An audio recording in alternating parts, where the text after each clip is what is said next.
And the one thing that I always feel frustrated by was Eric Singer, myself, with Gene and Paul, and those performances were extra amazing. And all the publicity and all the press. Legendary Kiss co-founder Paul Stanley has made news for criticizing the prospect of a potential reunion.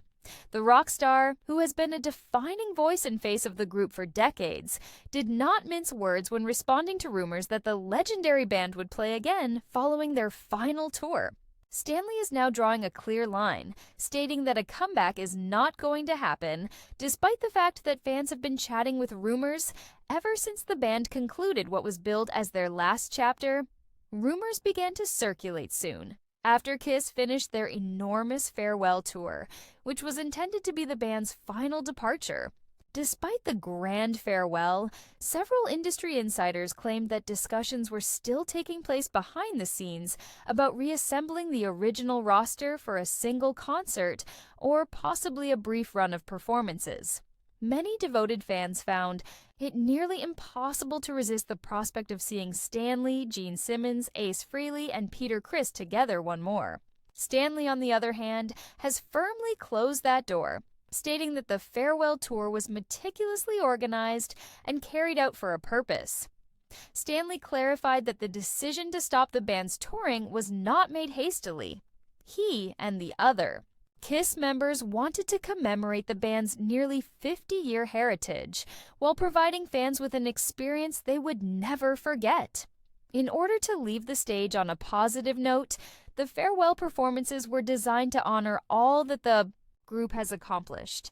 Stanley contends it would only diminish the significance of their big climax to go back and relive that part today. He believed that it would harm the integrity of the farewell tour, which was meant to serve as their final farewell. In addition to confusing fans, Stanley's statements also highlighted the fact that, despite fans' desires to relive the early years' magic, the chemistry and energy of the original roster are just unreplicable in the modern era. People often romanticize the past, remembering it in a way that seems grander than reality, he observed. But bringing everyone back together after all these years would fall short of what fans have come to anticipate. As he puts it, it would feel forced and may possibly harm the band's legacy rather than improve their reputation.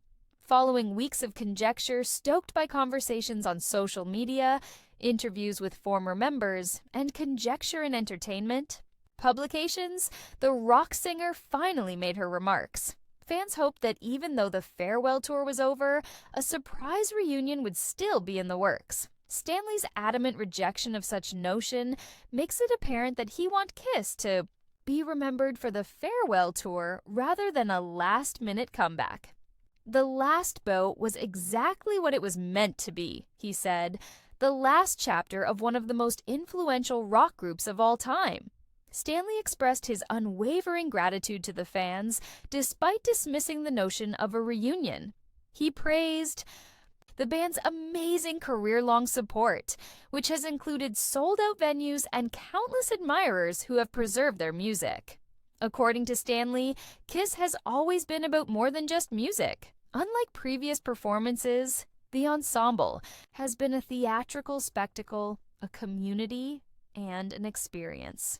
Complete with pyrotechnics, costumes, and signature makeup, the extravagant stage productions came to represent Kiss.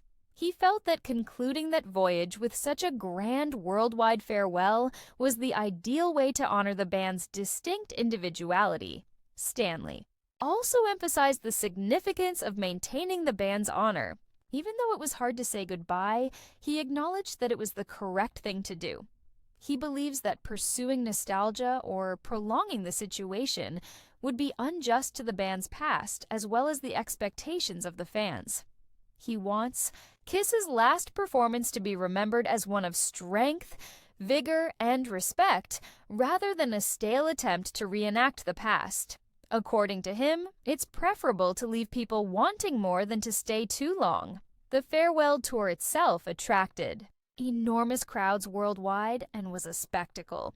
From Rock and Roll All Night to Detroit Rock City, fans toasted decades of songs as they saw the band execute the kind of electrifying show that had initially made them famous. The band members, who were aware that they were ending a phase of their lives that had defined them, were as moved by the performances as were the fans. Stanley feels that the significance of that send-off would be diminished if another chapter were attempted at this time. Fans' responses to Stanley's remarks have been divided, as was to be expected. Heartbroken, some others are still holding out hope for one more opportunity to see the original group reunited. However, some recognize and honor his logic, concurring that Kiss's legacy ought to be safeguarded and maintained rather than being extended past its inevitable conclusion. It is universally acknowledged that Kiss has had a lasting influence on rock music. The trio established a career that few bands in history can match, thanks to their anthems that help define an era and their iconic stage presence.